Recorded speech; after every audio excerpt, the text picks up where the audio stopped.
Hoş gördük, değerli izleyiciler.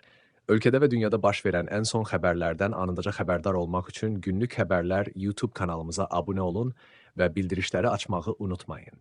İyulun 17-sində gözlənilən hava şəraiti açıqlanıb. Bu barədə Milli Hidrometeorologiya Xidməti məlumat yayıb. Bildirilib ki, Bakıda və Abşeron yarımadasında hava şəraitinin yağmursuz keçəcəyi gözlənilir. Mülayim şimal-qərb küləyi əsəcək.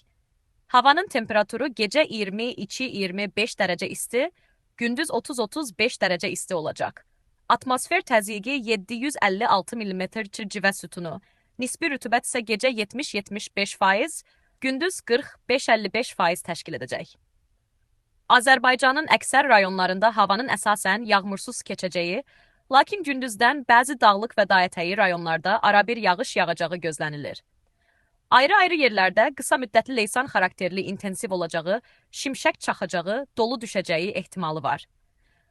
Gecə və səhər bəzi dağlıq ərazilərdə duman olacaq. Mülayim şərq küləyi əsəcək. Havanın temperaturu gecə 23-27 dərəcə isti, gündüz 34-38 dərəcə isti, dağlarda gecə 14-18 dərəcə isti, gündüz 22-27 dərəcə isti olacaq. Günlük Xəbərlər YouTube kanalımıza abunə olmağı və videonu bəyənməyi unutmayın.